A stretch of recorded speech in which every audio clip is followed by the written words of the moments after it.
एक बार तुम अपने स्वामी से कह दो जाके कि सुदामा नाम का कोई आपका मित्र आया, बस ऐसा। पार्षदों ने बड़े दयालु हैं, पार्षदों का आप यहीं तब तक खड़े रहिए जब तक हम आए। और भी पार्षद थे, एक दौड़ते हुए गया, जय जयकार हो प्रभु, कोई एक दरिद्र ब्राह्मण वेश में है और वो सुदामा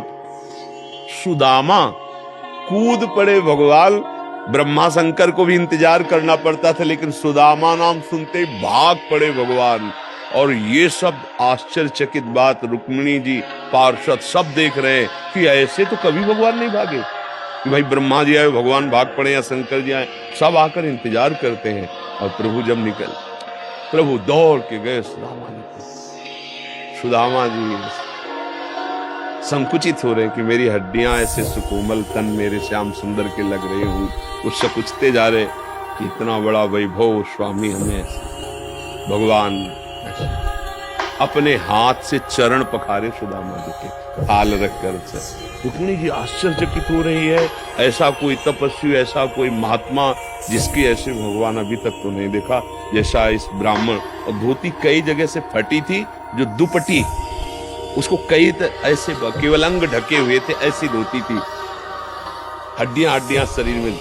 रुक्मिणी जी के पलंग पे बैठाला भगवान ने, जिस पलंग को ब्रह्मा शंकर नमस्कार करते हैं, उस पलंग पे बैठाला, चरण धोए, चरणामृत लिया का हो भाग्य आप पधारे, भोजन पानी से चरण दाब रहे। सुदामा जी से दास पर कितनी प्रीति प्रभु करते हैं।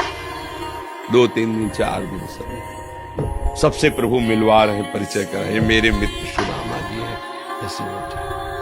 और सबके बीच में कहा कि ब्याह हो गया है, क्योंकि जब मित्र बने थे तब तो गुरुकुल में थे। सुदामा ने कहा पुत्र भी है, भाभी ने कुछ दिया भी होगा हमारे लिए। अब ये वैभव, वहां फटे कपड़े में तंदुल कैसे? बोले देखो पहले चूक की थी, गुरु माता ने चले दिए थे हमारे लिए, और फिर चूक कर रहे हो, कुछ दिया है? अब भगवान ने ऐसे हाथ पकड़ा, उनका उठाया, इतने स्वादिष्ट कीमती वस्तु तुम छुपाए रखे हो। खोला, उस फटे पुराने कपड़े में लपटे हुए तंदुल, रोमान छोड़ा।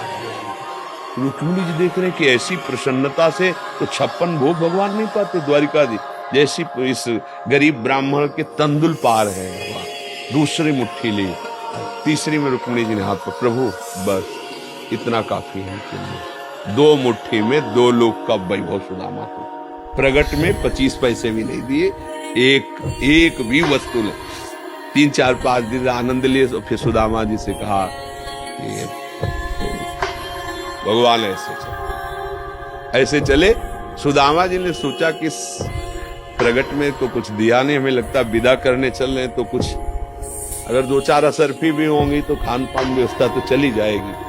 भगवान ने कहा जो अच्छे अच्छे कपड़े पहनाए थे, रास्ते में कोई उतार सकता है तो उतार दो, अपनी धोती पहन लो। रास्ते बोले आप इधर से ऐसे जा, फिर वहां से मुड़ जाना। बोले हम तो आए थे तो रास्ता तो जानते ही, प्रभु चले जाए। और रास्ते में सोच रहे मेरे मित्र कितने कृपालु हैं, मुझे इसलिए नहीं दिया कि ये कहीं मेरा चिंतन छोड़कर धन का चिंतन न करें। हे श्री कृष्ण, सदैव आप जैसा ही मित्र मिले। सोचते सोचते आए तो देखा फिर वही द्वारिकापुरी। बोले मेरी बुद्धि मारी गई है कि वास्तविक यहाँ कोई रचना हो गई। यहाँ तो हमारी एक छोटी सी कुटिया थी, ऐसा देखा कि उनकी पत्नी जो है स्वर्ण थाल लिए दास दासियों से आरती उतारने। तो उनका तुम कौन हो? तो उनका आपकी दासी हूँ, आपकी पत्नी। ये सब बोले जिनके पास गए थे ना, उन्होंने सब अश्रुपुलकित हो गए कि वास्तविक तेरे दरबार की आली निराली शान ये देखी, सखावत खुद तेरी गलियों में चक्कर काटते देखा, फैलाया हाथ जिसने तेरे दरबार में आकर तुझे देते नहीं देखा, मगर झोली भरी देखी। ऐसे अगाध सिंधु भगवान का दासत्व भला हमको निष्फल कैसे हो जाए? हम जो राधा राधा जप रहे, हरि हरि, ये कभी निष्फल हो सकता है। पर धैर्यवान रहो, धैर्यवान रहो। समय से जब आएगा तो आप निहाल हो जाओगे। अश्रद्धा मत करो, और ऐसा भी मत सोचो कि भरण पोषण मैंने ऐसा नहीं, त्रिभुवन में कोई नहीं है, सब